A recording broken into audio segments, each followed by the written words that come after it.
২৬-এর বিধানসভার আগেই বিরোধী শূন্য হল উত্তর দমদম পুরসভা। ২০২২ সালের পুরো ভোটে ৩৪টি ওয়ার্ড বিশিষ্ট এই পুরসভার ৩৩টি ওয়ার্ডই ঘাস ফুলের দখলে যায়। তার মধ্যে ১৫ নম্বর ওয়ার্ডটি কেবল যায় বামেদের দখলে।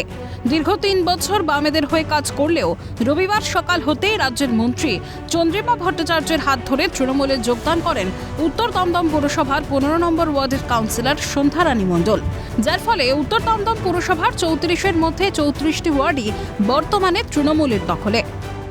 আসলে গোটা রাজ্যটাই বিরোধী শূন্য, মানুষ কিন্তু ওদের পক্ষ নয়। আমাদের সন্ধ্যাও অত্যন্ত ভালো, ছোট একটি মেয়ে, বয়সে অনেক কম, ছোট। ও বুঝতে পারছে যে কাজ করতে গেলে যেরকমভাবে সবার সহযোগিতার প্রয়োজন হয়, সেটাও নিজেই বলল যে সেই সহযোগিতা কিন্তু ওকে তৃণমূল কংগ্রেসের কর্মীরা পরাজিত হয়েছে আমাদের প্রার্থী, এটা মনে রাখতে হবে। তা সত্ত্বেও কিন্তু তৃণমূল কংগ্রেসের কর্মীরা ওখানে উন্নয়ন হবে না এমনটা চায় না। ওখানে এই যে চেয়ারম্যান, তার ওখান থেকে যে অন্য ধরনের ব্যবহার করে তাকে ওই ওয়ার্ডটাকে বিচ্ছিন্ন করে রাখা, এরকম হয় না। এটা অনুভব করেছে বলেও ছোট মনে ওটা ছোট বয়সের মনে ওটা দাগ কেটেছে। তাই আজকে সন্ধ্যাও আমাদের সাথে এসছে। আমি খুশি যে আমরা সবাই মিলে এখানটায় কাজ করব। দলের সিনিয়র জুনিয়র ভেদাভেদ করা হয়, তাই কাজ করতে প্রবল অসুবিধার সম্মুখীন হতে হচ্ছিল। তৃণমূলে যোগ দিয়েই প্রাক্তনদের নিশানা সন্ধ্যারানী মণ্ডলের।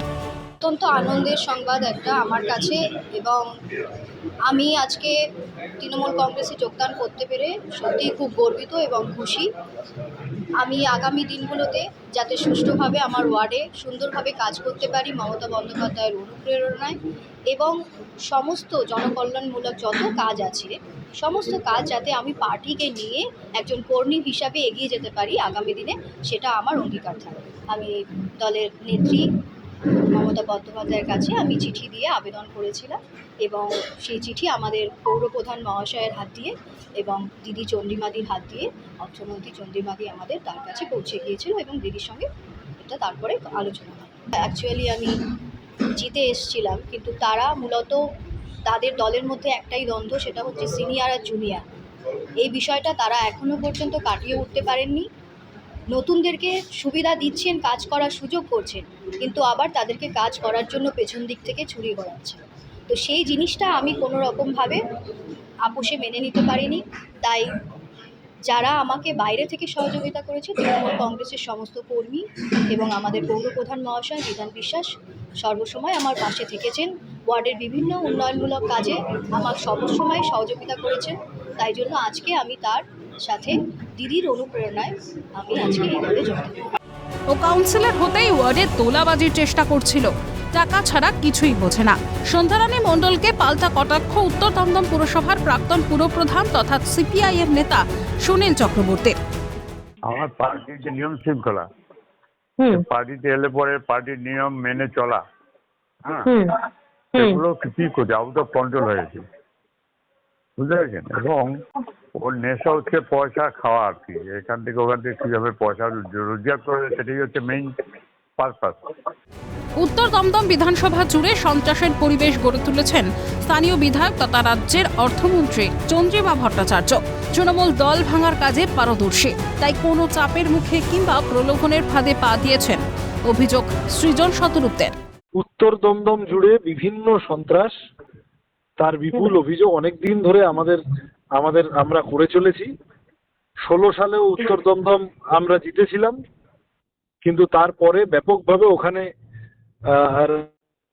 মন্ত্রী আছেন তৃণমূলের চন্দ্রিমা ভট্টাচার্য, তিনি বিভিন্নভাবে সন্ত্রাস নামিয়ে এনেছেন।